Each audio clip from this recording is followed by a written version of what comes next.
అప్పటికే ఒకసారి తల్లిదండ్రులై రెండవ చైల్డ్ని ప్లాన్ చేసుకుంటుంటే తప్పనిసరిగా కొన్ని విషయాలను దృష్టిలో పెట్టుకోవాలి. 2 ప్రెగ్నెన్సీల మధ్య గ్యాప్, స్త్రీ వయసు, ఆమె శారీరకంగా మానసికంగా సంసిద్ధంగా ఉండటం, కుటుంబ సభ్యుల సహకారం వీటిలో కొన్ని.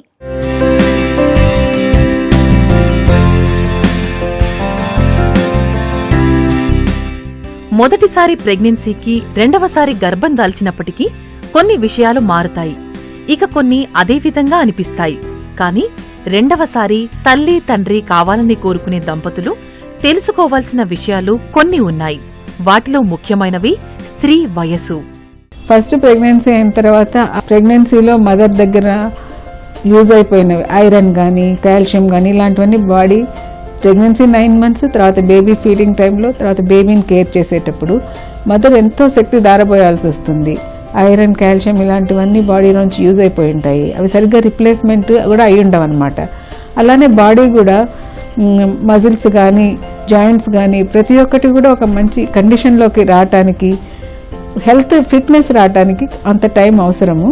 అప్పుడు ప్లాన్ చేసుకుంటే కనుక తల్లికి పుట్టబోయే బిడ్డకి ముందున్న బిడ్డకి కరెక్ట్గా అటెన్షన్ దొరుకుతుంది, హెల్త్ కూడా బాగుంటుంది. అలాగే ఏజ్ కూడా 20 years నుంచి 30 years లోపల ఉండేవాళ్ళు ప్రెగ్నెన్సీస్ ఆ టైంలో ప్లాన్ చేసుకోవటం చాలా మంచిది.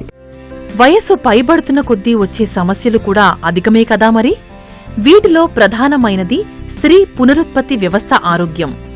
అండాశయాలలో క్వాలిటీ ఉన్న ఎగ్ నిల్వ తగ్గిపోవడం, వయస్సుతో పాటు శరీర బరువు పెరగడం, ఇక మానసికంగా శారీరకంగా కూడా రెండవ ప్రెగ్నెన్సీకి తయారుగా ఉండలేకపోవడం కూడా వయసు పైబడే కొద్దీ వచ్చే సమస్యలే.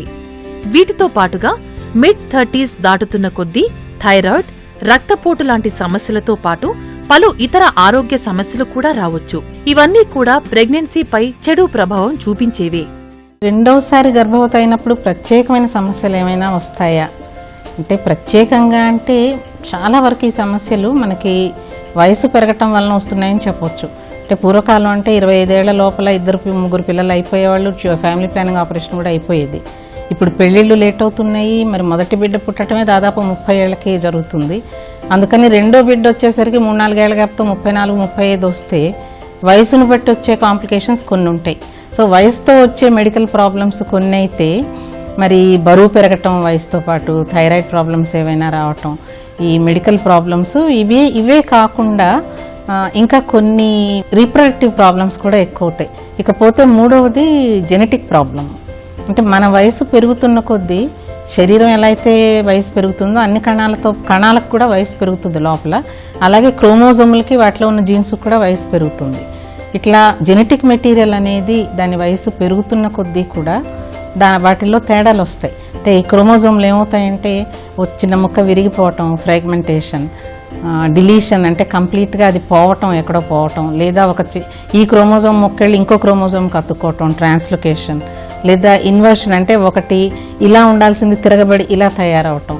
సో ఇటువంటివన్నీ కూడా ఈ క్రోమోజోమ్లు అనేవి చాలా సూక్ష్మమైనవి, మన కంటికి కనపడవు.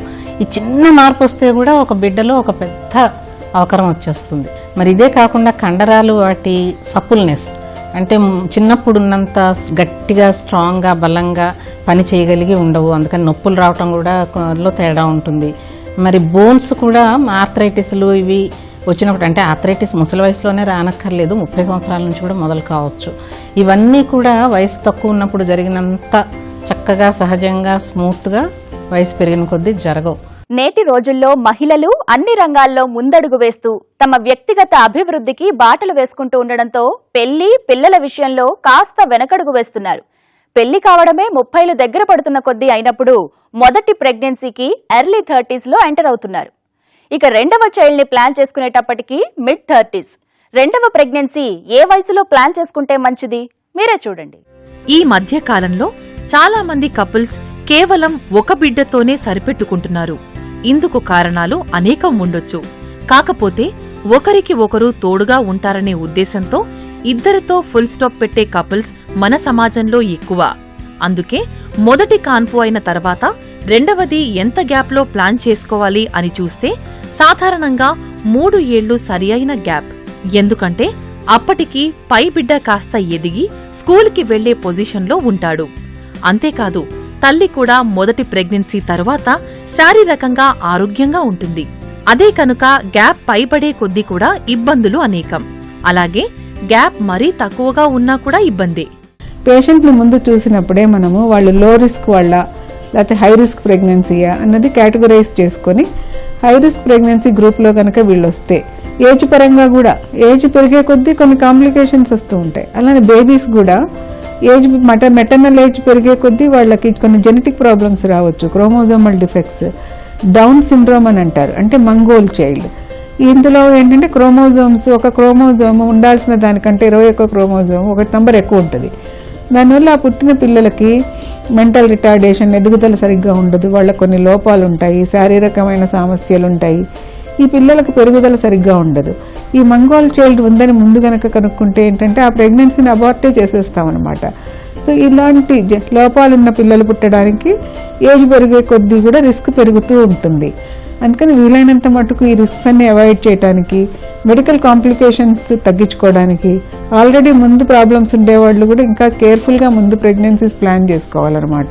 కెరియర్ పరంగా కూడా ఈ విధంగా కూడా ప్రెగ్నెన్సీని ఎక్కువగా పోస్ట్పోన్ చేసే వాళ్ళందరూ కూడా గుర్తించాల్సిన విషయం ఏంటంటే లేట్గా ప్రెగ్నెన్సీ వచ్చినప్పుడు వాళ్ళకి బేబీకి ఇద్దరికి కూడా చాలా కేర్ అవసరము. నాట్ ఓన్లీ కేర్, హెల్త్ పరమైన సమస్యలను ఎన్నిటినో ఎదుర్కొంటారు కాబట్టి వీలైనంత మటుకు 30 వచ్చే లోపల కూడా ప్రెగ్నెన్సీస్ కెరియర్ ఫ్యామిలీని పూర్తి చేసుకోవడం మంచిది. అప్పటికే ఏవైనా ఫ్యామిలీ ప్లానింగ్ పద్ధతులను వాడుతూ రెండవ చైల్డ్ ని ప్లాన్ చేస్తూ ఉంటే ప్రీ కన్సెప్షన్ చెకప్ తప్పనిసరి.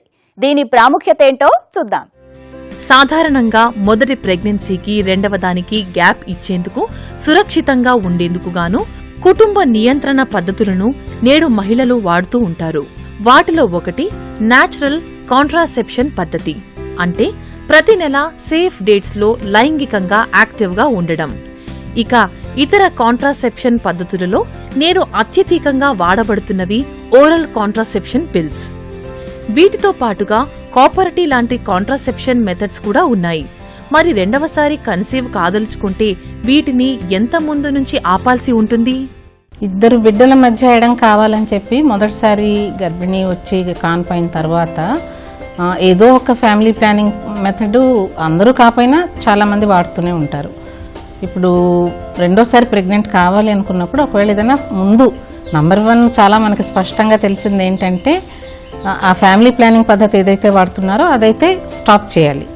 ఉదాహరణకి భర్త కనుక కాండోమ్స్ వాడుతూ ఉంటే ప్రత్యేకమైన ప్రికాషన్స్ ఏమీ వేరే తీసుకొని అవసరం లేదు, గ్యాప్ కూడా ఇవ్వనవసరం లేదు. వాళ్ళు ఎప్పుడు ప్రెగ్నెన్సీ కావాలనుకుంటారో అప్పుడు అది వాడకం మానేస్తే సరిపోతుంది. కానీ ఓరల్ కాంట్రసెప్టివ్ పిల్స్ అంటే నోటి మాత్రలు వాడే స్త్రీలు కొంతమంది ఉంటారు. ఈ మాత్రలు వాడే వారిలో ఏంటంటే శరీరంలో హార్మోన్స్ అన్నీ తిరిగి సర్దుకోవటానికి, అన్నీ సక్రమంగా ఓవ్యులేషన్ తిరిగి జరగటానికి వీటన్నిటికీ ఒక్క 2-3 నెలలు గ్యాప్ ఇస్తే బాగుంటుంది.